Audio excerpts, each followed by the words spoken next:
Three, two, one. All right, guys, welcome back to the Other Pure Fitness podcast. Today on the show, I have Nick Shaw, who is the CEO of Renaissance Periodization, which, if you guys they've been super killing the YouTube game, have two really awesome apps for dieting and training. They just released, well, the dieting app's been around for a while, but the training app that's just released, they have all sorts of people using that. And really, RP's kind of been around, kind of like seemingly like they're like OGs in the fitness industry, I would say.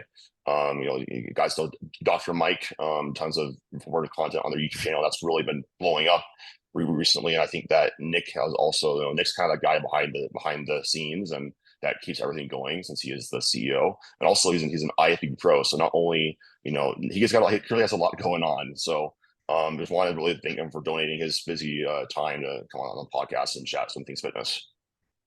Awesome, man. Yeah, yeah. Thanks so much for having me on. It's great to be here. Yeah, so I guess I wanted to go a little bit into I think that with your IFBB Pro card last year, because I think that my personal experience, I think the science is great because this was just on the starting spot. But I think that people that actually have accomplished, a great physique are really strong. I think like that's really important evidence too. As like what goes into that. So I guess I wanted to like ask you, I guess like how long did it take of like training time to actually get there? Because I think that's something really important for people to hear. Oh, yeah, yeah, yeah. I started lifting weights when I was about 13, something like that, in my parents' basement. So I've been lifting for a really long time. I'm 36 now.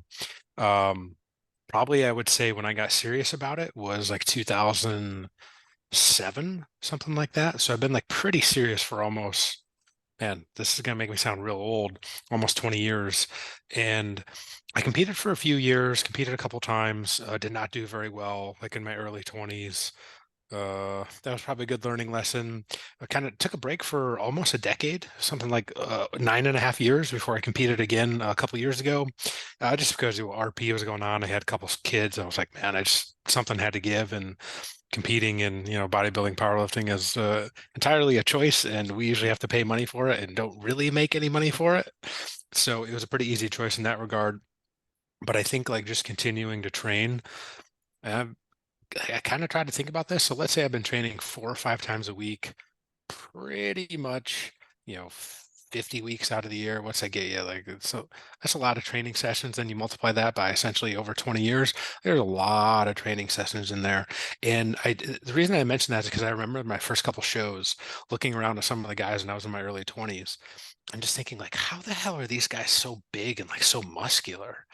And they're probably in their 30s, maybe late 30s, some of them even in their early 40s. I was just like, oh my God, like how does this happen? And then fast forward, a decade later, then I come in and I compete. And I ended up doing a local show here in Charlotte. That's where I live. And I was planning on doing physique because like I just kind of thought to myself, yeah, I'm not a bodybuilder anymore. But then about 2 weeks out, a couple of my buddies were like, you have to do bodybuilding. So like I was not training, preparing really at all for bodybuilding. I'm like, I kind of know how to pose a little bit, did a couple sessions, and then like I showed up to that show at right around 35 years old. And like now I was one of those guys that, 12, 13 years before I looked at and thought, oh, oh, that's how it works. So there really is something to that of just how long you have to train in order to, have a lot of muscle. And man, this shit takes years and decades, not days and weeks and months, like sometimes people might think. Although the people listening to this probably kind of understand that. It takes a while. Yeah, I think that's something. One thing I really try to communicate to really everybody, is you look at people that are trying at the top of their game in business, and really whatever they're doing, they're going to be having like 10 years plus of experience really being established. Especially with building like muscle, it takes time. Like I wouldn't say like I say that's a pretty like straightforward adaptation, but like long-term muscle growth is a very patient waiting game, regardless of what you're trying to do, and strength too. And usually it's I think with strength it's a bit unique because there's a lot of like I call like genetic potentials at different body weights. I'm sure you kind of realize this too when you start powerlifting. Like you'll gain like 5 pounds. It's oh my gosh, I like reached a new strength threshold. But then you milk that out. But you look at the guys like John Hack at the top of their game. John's been training since he was 10. And I think lots of people have these really unrealistic expectations, and this is why a lot of people get discouraged from their goals. Yeah. That it's going to be an overnight thing, or they're going to look great. Like I remember getting like kind of like discouraged. Like I looked at the people, I'm like a year or two into training, I'm like I don't look like that. I'm not that Yeah, yeah. strong, but I was making progress. So as far as like people when they're like setting like those realistic like goals and getting into training, what have you seen at RP or talking with the other coaches like is really important for people like focus on that early part? Yeah, yeah. I mean, that's really a big part of coaching is sort of setting expectations up front because a lot of times your clients are on social media as well, and they see, someone like John Hack, they see with someone like a pro bodybuilder, and they go, "Oh, I want to look like that." You're like, "Okay, cool." Like, how long have you been training? Like a year and a half. It's like, okay, this person does it for a living that you're comparing yourself to. So we got to come in with a little bit more realistic expectations. I'm not saying that you can't get there someday. You just might have to think more in terms of, years or 5 years, even a decade. Because I remember back in the day, some folks that we looked up to, because we're from Michigan, we're from the Midwest, John Meadows and Shelby Starnes. And, those guys started out as like middleweights. And then slowly over time, they just kept adding a couple pounds of lean tissue a year. Well, then fast forward 5, 10 years, like they were light heavies, or John grew into I think being like a heavyweight, and that was kind of cool to see because we were around their size, like middleweight kind of. Like the first show I ever did, I was a middleweight, and it's like if you think about it, let's say you can gain 2, 3 pounds a year after you've been training for a while, and I'm talking like lean tissue, muscle. Well, it doesn't seem like a whole lot over the course of a year, but then you stack that 3 years, you're 10 pounds bigger. 5 years, you're like 15 pounds bigger. So you go from 180 pounds at 10% to, almost 200 pounds, 10%. Well, that's a hell of a difference. Like you can look like a pretty different person. If you keep stacking that year over year, like that's where those huge changes happen. And then, of course, obviously there's other things you can do on top of that. May or may not be legal here in the United States, which can kind of enhance that. But, there's a whole lot of issues that go into that. But it's a long game if you really want to be around for the long term, for sure. Right. And so for people who are, kind of getting a little more started with this and they look up to people and they're like, they realize it's going to take like a long time where, they get like discouraged kind of hearing that. Like, what do you think are the biggest things that people should focus on when they're starting off in order to, really, I guess, like stick around and like see like the most progress because of that long-term adherence is really what matters. And I think people at the beginning, it's easy to like get discouraged and whatnot. Yeah, yeah, I think part of it is sort of convincing them that it is more of a long-term game, and rather than like, hey, we're not just after some results here for the next 3 months. Like, yes, we want to establish some habits and behaviors, but like once you get those all start stacking. But it really kind of goes back to explaining how it all works and talking about trade-off and like, all right, so you're a 21-year-old kid, you want to get super, super strong. Awesome. Like this is not how it works. You're not going to gain, 200 pounds to your bench and squat and deadlift like all at the same time. It's like maybe over this next mesocycle or this next block, hey, maybe 50 pounds, maybe 100 pounds. Cool. Like let's set that as a goal. So you kind of just reframe goals of, let's say they want to, have some like 2,000 pound total or something like that. You're like, all right, where are you at now? All right, you're at 1,200 now. All right, cool. Why don't we aim for like 1350, something like that over this next block of training? Let's get there. We'll reassess and then we'll kind of go, all right, well, now you're at 1350. Now maybe the next jump is 1,500. But something like that, it's really just goes back to the old proverbial breaking these huge goals down into more chunks. And then like that's how you have to approach it. And so because if you only have one goal and you seemingly never get any closer to that, because you go from 1,200 to like 1,220 to 1,250, like it seems so far away. And so you got to break it down. Like, all right, no, no, no, we're not going to do that. Let's just get from 1,200 to 1,300. Can you do that? They're like, okay, that seems reasonable. So let's just get to that next step. It's like, climbing a ladder. Well, you can't get to the top of a ladder all in like one bound. It's like you just got to get to the next rung. You just get to the next rung. Like that's how successful people do it, but they do it over the course of years, sometimes even decades. So that's really the secret. But it's just kind of convincing people to shift that mindset a little bit of like, hey, let's just get to the next thing. That's it. I love that. Yeah, because like it's like like I'm like I want to do like 800 pounds like someday. But it's like I have a lot of clients who they'll be like, oh, I did love to 600 pounds, 700 pounds. We're all like, oh, that's a ways away. Like let's focus on like 605 and then 610 Yeah. and then the incremental progress because. Like I do think there's a lot of wisdom in that. I think it's great to have really big long-term goals because those can really keep you driven and Mhm. motivated and long term, especially for like sports like bodybuilding and powerlifting, where they are so long and you need to build a certain amount of muscle to be as strong as possible for your frame and powerlifting. So it kind of goes hand in hand. But really just understanding that hey, if you could focus on the next 5 pound PR or that next meet, like a really good goal. I have a lot of clients that say you're competing twice a year, like Mhm. 50 pounds up on your total is fantastic progress. Um, Even like if you're Matt Yuri too is legendary for coaching. Like he was on a podcast with me. He's like, you know, honestly, even like 7.5 kilos like up, so like just like 15 pounds up is like great. Yeah, yeah. So you mentioned something I think is really, really important there. Because I think sometimes people see that and they're like, well, I went from squatting 315 to 405 in a few months. And like if you're on the newer side, you can probably totally do that in, basically one chunk of training. But to go from like 405, then to go to 500, it starts to get exponential. To go from 500 to 600, right? It starts to get harder and harder and harder. To go from 600 to 700, like that, those jumps start to become exponential. You don't go from 700 to 800 in one training block. Like that shit's going to take a really long time. So I think part of that is going back to managing expectations as well. It's like the jumps get harder between those big numbers. They don't get easier. Not to mention, you also have to factor in something that's hugely, hugely important, whether it's bodybuilding or powerlifting, is just the ability to put in good training sessions and not get hurt. Because I think sometimes if people try pushing the envelope too much because they get a little impatient, man, they start pushing the wrong stuff. They start slamming too much volume. They start getting maybe a little bit reckless. What happens? You get hurt. All right, well, maybe not. It's something serious, but you get some nagging little thing. Well, then you got to kind of back off and you got to train and modify this. And or if you're a bit too reckless, man, you get hurt. Like you blow out something. And then guess what? Like you're not training for 3, 6, 9 months. And so it's just going back to those, just look for those little incremental wins. Like just get to that next block. Just get through that. And man, just imagine you're doing this and you get hurt. Man, you blow out a quad or something like that. How long are you out? You're out a really long time. And then you get negative progress. And then people get even more discouraged and like, oh, that's how a lot of people quit. It's like, ah, fuck this.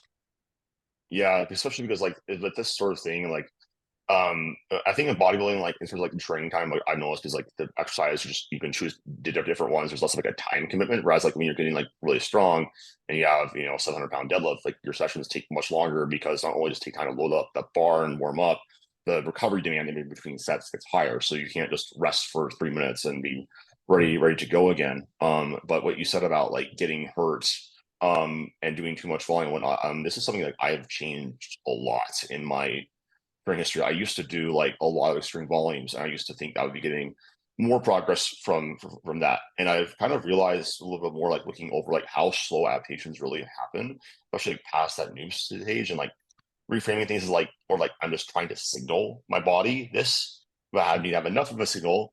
But if I have too much of a signal, it's going to make it more hard for my body to even like recover and then adapt. And so, really finding out like what that bare minimum is for them to make progress. And then kind of this is why the most things I actually do like about the volume cycling that I guess Mike used. He said on the RB or the Buy Stronger podcast he didn't use it so much anymore. I do think that's important to do like some volume cycling in the sense of like finding out what your limit is and then what you're like. Because I think that really we're talking about how to maximize progress. It's about being just underneath that and kind of just staying there for a long time and sort of milking the progress. And for somebody like Mike, who's really strong, or Jared, it might only be 10 sets per week. And but because they're so strong and because they get so much out of it, they don't need to do more than that. And I think it's important to also like understand about doing the right amount of work and not the most amount of work possible. Mhm. Because fitness is very different than a lot of different things. I used to be well, I still am, I mean, a musician, but with music, it's like you practice the more you get better. With training, it's not like that. And I think that's also very, really hard for people to understand when they're coming into this. Is that fitness is it's a very it's so different, and I think that I've realized more and more working with people like it also takes like the most discipline. I think of really anything. I've worked with high Mhm. achievers who like make have really high level jobs and very business executives or whatever, and they struggle with this. It's hard. So I know I ramble there a little bit, but there's a lot of thoughts I had about that. Yeah, yeah, totally. So a big part is sort of understanding your volume landmarks, not pushing past them because I mean this is one of the biggest mistakes that I've seen. This is maybe more so with newer folks, but also to a large extent to people that are really serious as well It's a really interesting kind of two ends of the spectrum here. But you get the new people, and they're like, "All right, I'm in. I've been out of shape for long enough. Like, fuck this. I'm done with this. It's time to go. Like, I'm really ready to commit." And they want to go all or nothing. And like now they're all. They go from nothing to all in. And usually the have one little slip up kind of throws them off track. But like what you're saying is sometimes you get the people that are really serious. They're like, "Yeah, I want to be one of the best in the world." So naturally, the inclination is to say, "Yeah, the more I can do, the better." A lot of times for those types of folks, the biggest hurdle is kind of pulling them back a little bit so they don't get those injuries, so they don't get something that's going to be fucked up and mess them up for 6 months or a year. Because when you're so serious about it, like I mean, you could tell me to go put in more work and I'd have no problem doing that. So it's like you kind of have to throttle it back, and like especially as I've gotten a little bit older, it's quote unquote easier in some regards because like you can go use machines, you can do different things to like get to grow muscle. It's not like super hard. Shit's really painful though, but it's not the same as going like, guess what? You want to deadlift 800 pounds? You want to squat 800 pounds? Well, there's no real way around that. Like, you got to put that shit on your back. That is really hard to do. And you're right, man. Like, that shit can really take a lot of time. And just think about this like the mental intensity you have to get to in order to go do something like that. It's like, yeah, you can't do that all too often. So it is kind of that balance of whether you're new or you've been training for a while, like, can you convince people not to go overboard? Because that's how you end up getting hurt. You start to get up towards your MRV, maximum recoverable volume. You start pushing that for more than, I don't know, a week or two. It's a slippery slope You there. feel it.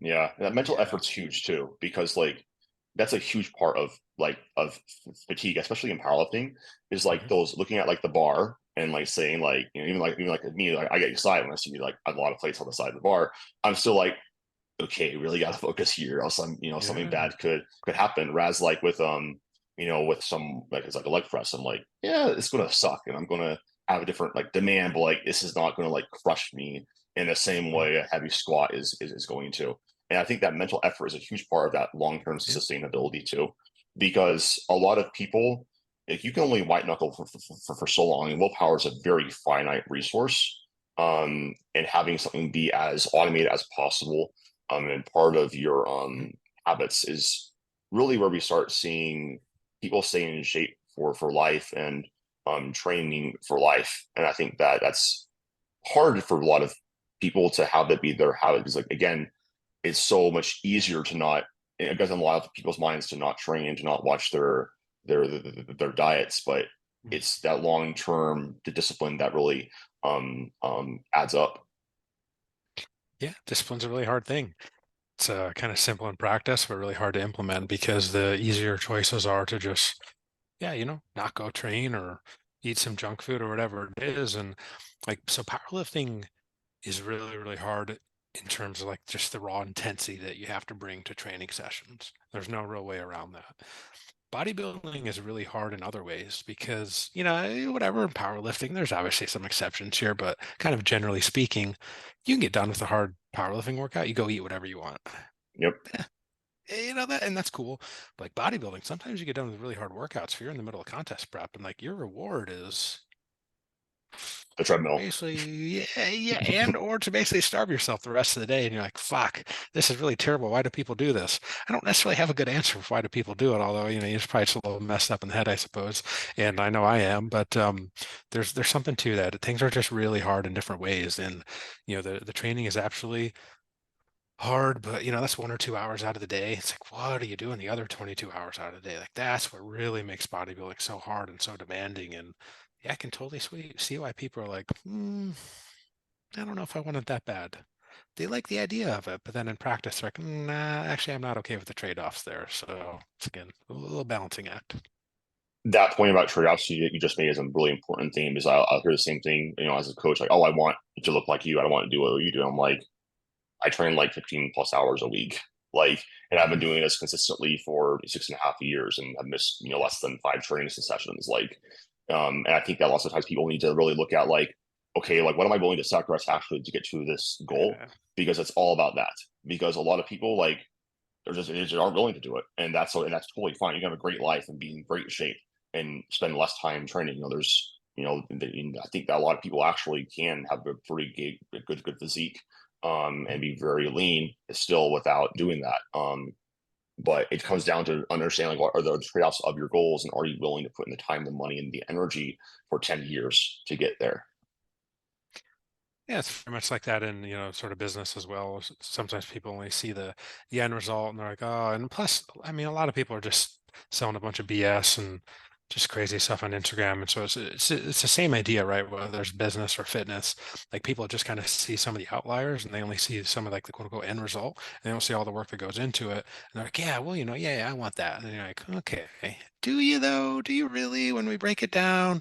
Okay, well, here's what it's going to require. Like you said, you train 15 hours a week. Like, all right, cool. So you want to be a bodybuilder. All right, cool. Okay, yep. So you have to train 6 days a week. All right. Can you do that? Okay, let's say they check that. Okay. So here's what you do. And then you have to get into here. You're going to have to do whatever 15,000 plus steps a day. Okay. Well, can you do that? Okay, they can. They can check that box. All right, cool. Well, progressively over time, you're going to have to eat less and less and less, even while you continue training your ass off and you keep maintaining those steps, sometimes even increasing those steps. And they're like, huh, okay, that doesn't sound so fun. Then you're like, okay, you're going to get to a point deep in prep where like you're so fucking tired, you don't want to stand up, you don't want to do anything. And guess what? You're not very sociable. You're not very fun to be around. And they're like, oh, that doesn't sound like very much fun. You're like, do you still want to be a bodybuilder? And they're like, yeah, you know what? I'm okay just being like 10% body fat. And you're like, cool, there we go. Now we can get you there because that's hard, but not like that hard. But it's the same thing we talked about when you go from like 600 to 700 to 800, it's exponentially harder. It's the same thing, right? When you get to like 10% body fat down to 8%, like it starts to get quite a bit harder. 8% to 6%. Holy shit. Now this whole different level. 6% down to 5 and below. Get out of here, man. Like that's even with some PEDs. Like that shit is just beyond hard. And it's like you gotta think about that when it weighs into what your goals are and what you are willing to trade off and sacrifice, because it only gets harder and harder. Yeah, the point about leanness, I think that it's an interesting topic because a lot of it, I think a lot of it is genetic in terms of like, where do people naturally hang out at, based off of habits, but there's also a lot of like environmental stuff and things that you can do. And like a lot of it comes down to, I think, like pain tolerance. When you get down to that level of leanness, I'm somebody who, growing up, I wasn't a very lean kid. I was never like fat. I was always active and athletic and whatever. But a big thing that really changed in my body fat settling range and my habits was being anorexic for 6, 7 years. And so for Mhm. me, it's like people are like, you're like 8% body fat year round. I'm like, I feel normal because I was like 5% when I was like anorexic. And I kind of like developed a really high pain tolerance for that. Mhm. But I think that for people trying to get down to um I guess like the lower end of their intervention point, because we have the model, the hyper and lower intervention point now with body fat. I think it just comes down a lot to overall habits that will really allow you to keep a leaner like physique year round, and maintain that.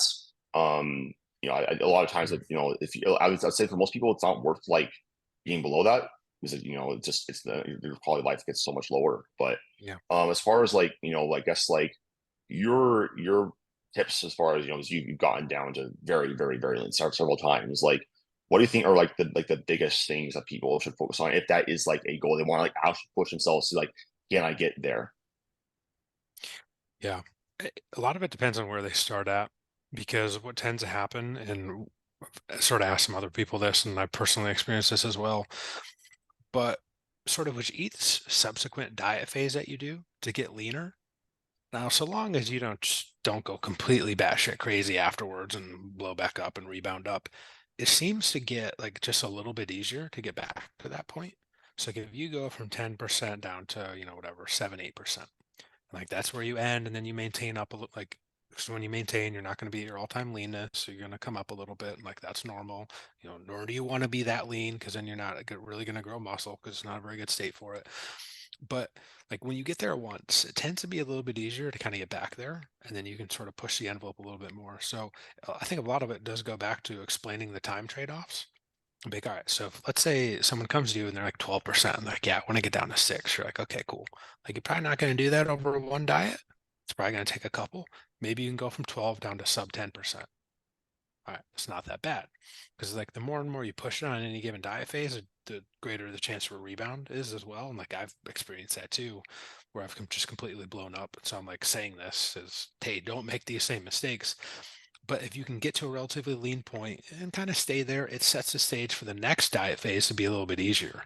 And now it's relatively easy, right? Because it is just gonna fucking suck at some point in order for you want to get down that lean. But if you've been there once, it tends to be the case where you're probably not going to get super unlean again, or like it's going to take you quite a bit of time to not be that lean. And so you start from a leaner, uh, basically a beginning set point. So that's a little bit easier to get down to that next level. So let's say you were down to 7. Well, that next diet, maybe you get down to 6. And you come back up a little bit. And then that next one, you're starting a little bit leaner. Body's kind of been there before. You know what it takes. And then you can push it to 5. Like I think that's important to set some of those expectations. I mean, beyond that, a lot of it is just kind of getting the identity that you are someone that does all these things. Like I have no problem going and walking however long it takes me to do, and whether that's just steps or whether it's cardio. But like when someone wants to get that lean, I take all that stuff. Like that's bare minimum. I don't even want to sit here and say like, oh, well, you have to like eat well and you have to do steps. It's like, no, if you're wanting to get to that standpoint, that shit's all a given. It's like, what does it really take to get there? It's not like, oh, well, you need to make sure you're getting in your cardio. Like, no, no, no, no, no. Listen, motherfucker, that stuff is already a necessity to get to where you've been. Now it's like, what does it take to get to that next level? And that's where it really comes down to setting up those phases.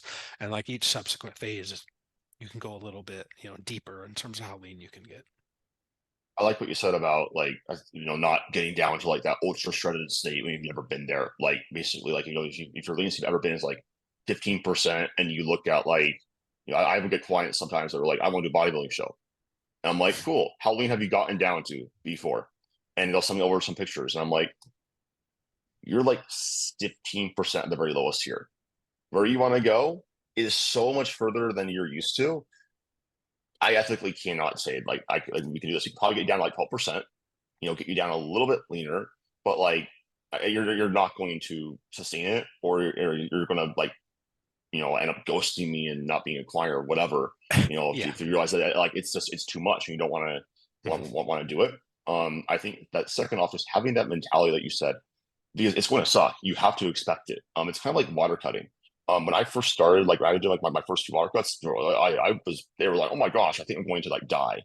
And I remember the first time I cut 10 pounds, I was like, this is the hardest thing ever. I had like no idea how to do it. I was like, oh, I'm going to die. It's first for all of these new experiences. But as I've gone done, miss out more and more and more. And then the last one I cut from like 197 to like 182.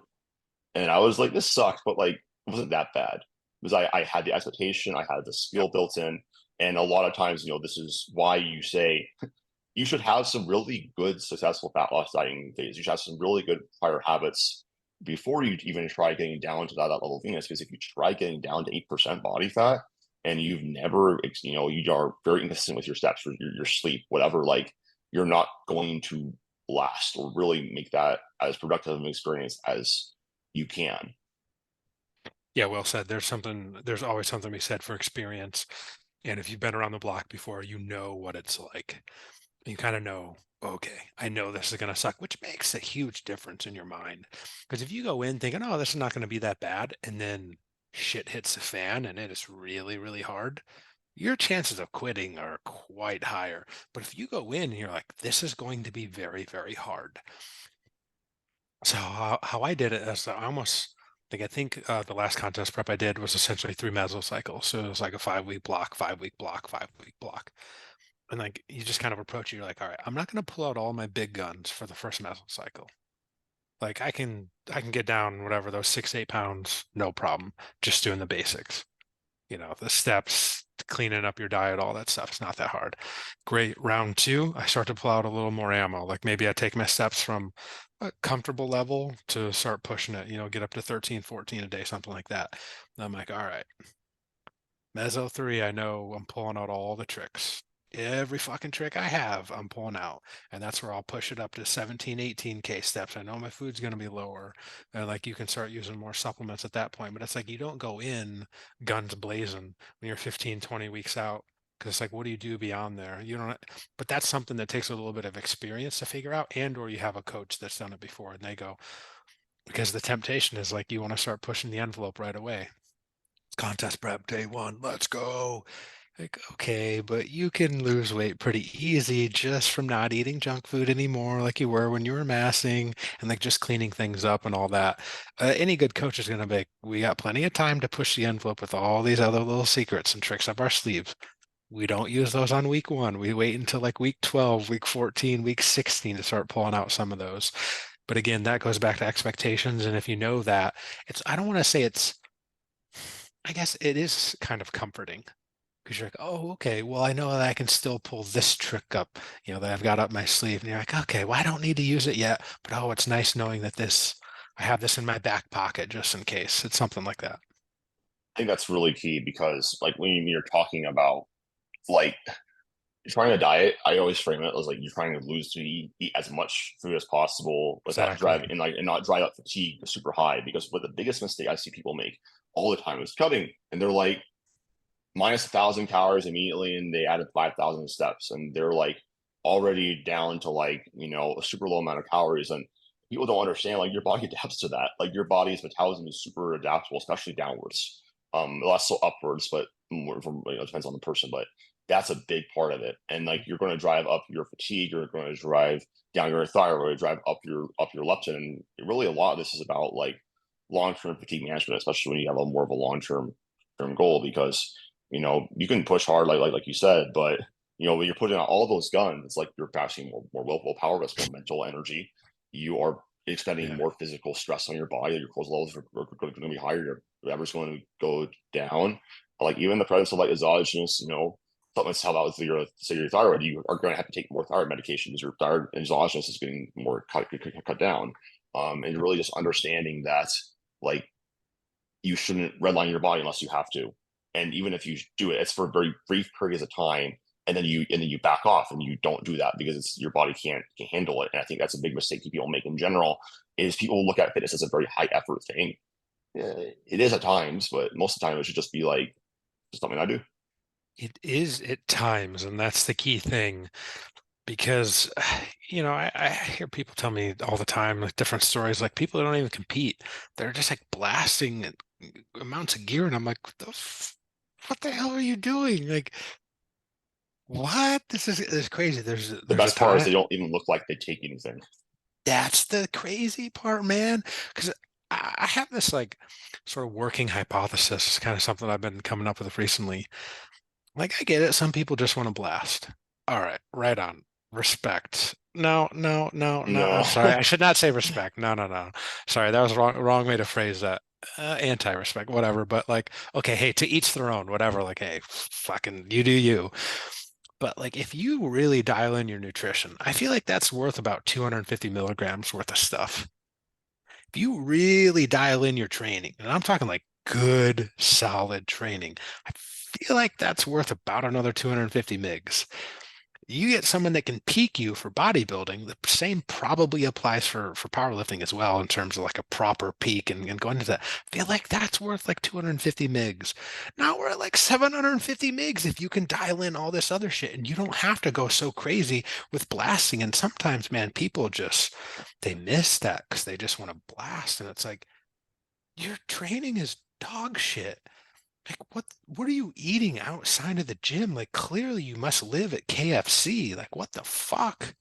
It's really wild. But sometimes people don't want to put in that work to sort of think a little bit more about it. And you're like, have you thought about it a little bit more? If you applied a more scientific, sort of intelligent approach, you could cut what you're taking by half and get at least the same amount of results, probably even more. What do you think about that? I think that's 100% accurate in the sense that a lot of times how I frame it is people who take steroids, and most of them do, they do it to really cover up their shitty habits. And I always say like they're basically getting the same that they would if they were able to optimize everything naturally. And that's one of the prerequisites to anybody who comes to me like, hey, I want to take anabolics. I'm like, do you do X, Y, Z right? Because if they don't do Yep. that, I'm Yep. like, you're going to be making up that delta between that, and you're not really going to be enhanced. You're just going to like be like Yep. slightly less crappy. It's a last resort. It's not first resort. But a lot of people want to jump to it as a first resort. It's like, no, no, no, no, no, no, no, no. You're going to wait. You're going to do enough naturally over time to build up a good, solid foundation. By the way, this also means you have all these proper habits in place, like good training, good nutrition, good sleep, right? Like that's the foundation. You got to get these first. You don't jump to that shit just willy-nilly because that's not something you just decide to do one day. It's like, no, no, no, no, no. You're going to get all this stuff in place first. Then if you decide, if you voluntarily choose and you're okay with the trade-offs, then maybe you can start dabbling in this other stuff. But you don't just go to that first. That's a fucking coward. That's a cop out way. But a lot of kids, and I think this is really relevant because it ties back into what we first started talking about with setting those expectations because they see this quote unquote finished product of these guys and they don't understand what it took to get there, right? They're talking about someone that's 35, has been competing for 5 or 10 years. I'm like, well, they might not even have jumped on until they were late 20s, and you get these kids who are 21 and they see this stupid ass TikTok stuff, people that literally have like trend in their name, and you're like, okay, really, that's who you really want to like look to for like how to go about this? It's like, no, you got it all backwards. It's a last resort, not first resort. right? I think that, especially with gear, it's like you have to actually prove yourself. I like this stuff like enough to do it because I know on one of the Iron Culture podcasts they were saying that lots of men that you just take TRT, like a lot of them just end up coming off within like a few years, because it wasn't like a really good, well thought out, educated choice. And I think for some people it's just like, again, it's looking at it as like, oh, well, I'll be able to get like better results and faster results because people always want the faster results. I'll tell you what, like even it does get you faster results, but like, I mean, hell, like even on the cycle, I'm only hoping for a pound of muscle actually like per month because I'm not a beginner anymore. And Yeah. like, and it's also like, but the nature of progress too, especially as you get more, as you are enhanced, is that you have those periods of time where you really push and you're Mm. really going hard and you maybe gain 5 pounds in 20 weeks of muscle, which is great.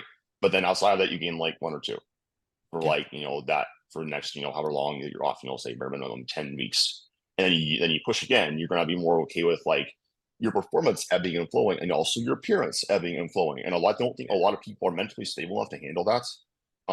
You can stay on forever, if you really want to, but like it's probably not the smartest way to go. Like, even if your health markers say I'm fine, if from a fatigue management perspective, you're going to feel sick and you're going to be like. Also, one of the things too is like I know that Roderick Chavez is like I consult with him and he's like your anabolic your receptors don't like downregulate, but I like you don't notice a difference. That's your normal. I think that's a big part of like even like taking like anabolics is like that proprioception of like I feel different than I did when I was just on my baseline levels of test. Yeah. Yeah. There's a lot to that for sure. And people can just kind of get used to something. But it's almost like I think of it if someone's never been on stuff before, like think about when you first start using caffeine. First time you take caffeine, you're like, oh my God, you're like getting all jittery and stuff like that. Well, then like the next time you still get an effect, and you still get an effect for a while. But then, you're at 100 milligrams, 200 milligrams. Well, all of a sudden that doesn't really do too much to you anymore. You're like, all right, well, now we got to go up to 300, 400. And like you just get desensitized to stuff. This is more or less the same thing here where, yeah, you can get kind of desensitized to high amounts of gear. And it's like, we probably need really high amounts of gear for one of two reasons. One, you're literally trying to become one of the best in the world, which, okay, that's a choice that some people can make. Or you're trying to overcome, like we talked about before, some shitty habits that you have, whether it's diet, training, or just like sleep and recovery.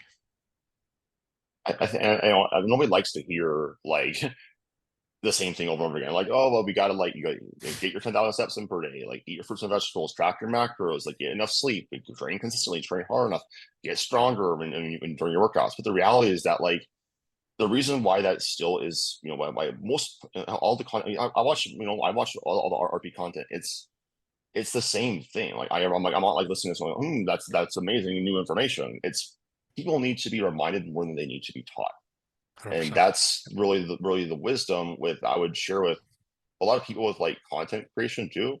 Because like everybody like like, I post like every single day, and I podcast and YouTube channel. And it's like I don't post anything that's radically different. Mhm.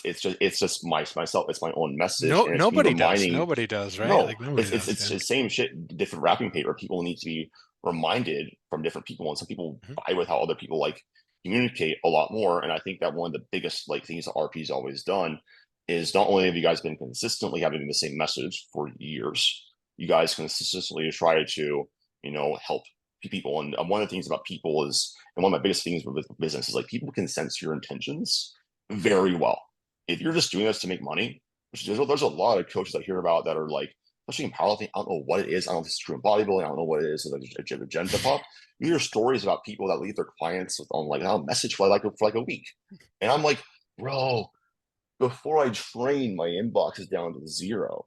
Like, how is that possibly a thing?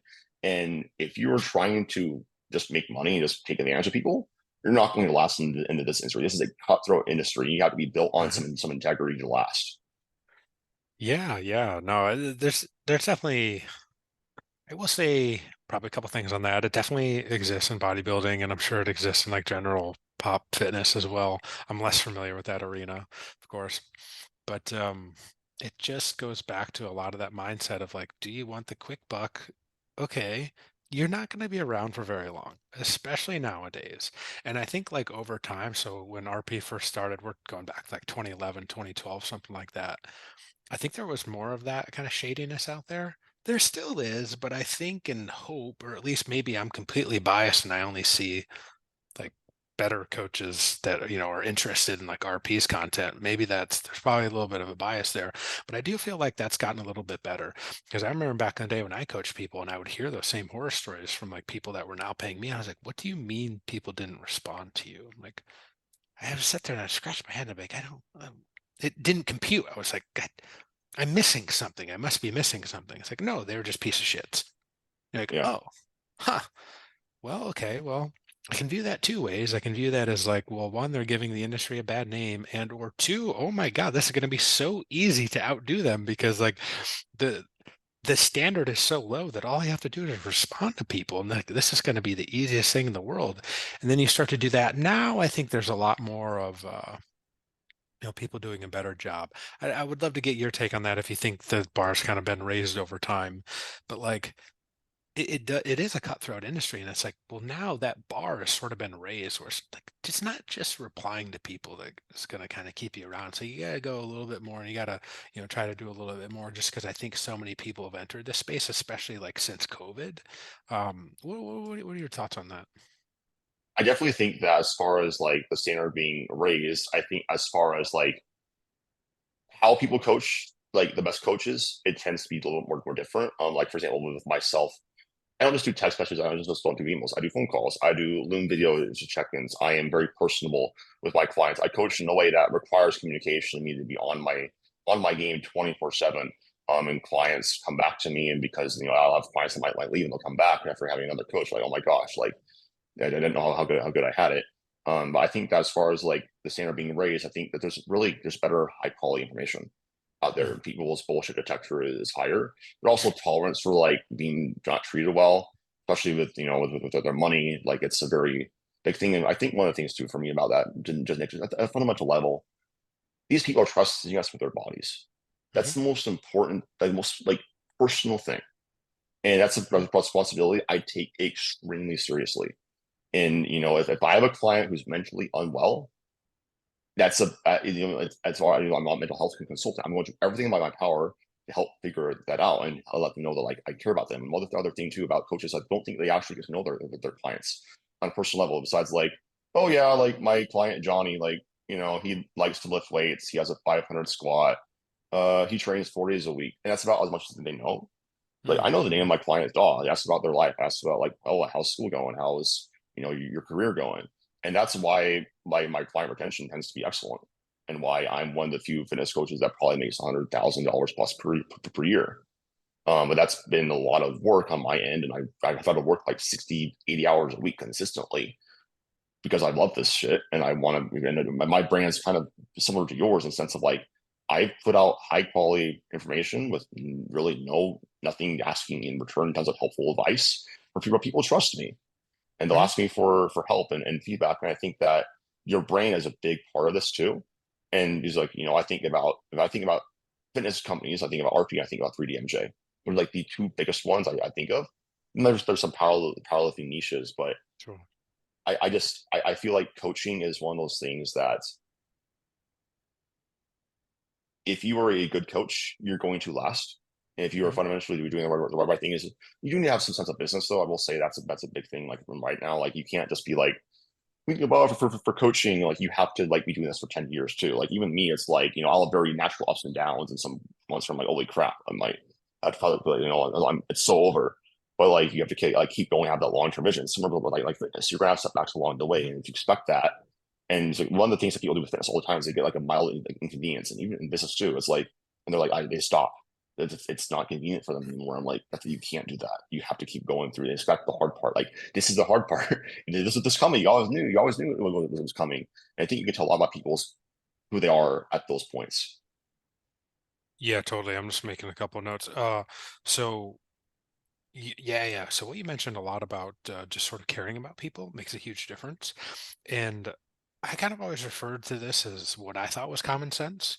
Now it was pointed out to me that it was not so common, which again, like so I have this habit where like I'll kind of think something and maybe I've learned it over time, or like maybe this is just how I naturally think, but I'll think that kind of most people think like I do.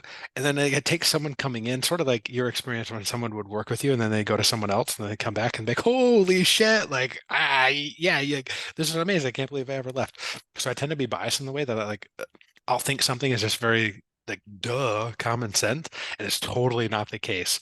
So responding to people, treating people well, actually caring, actually giving a shit about people.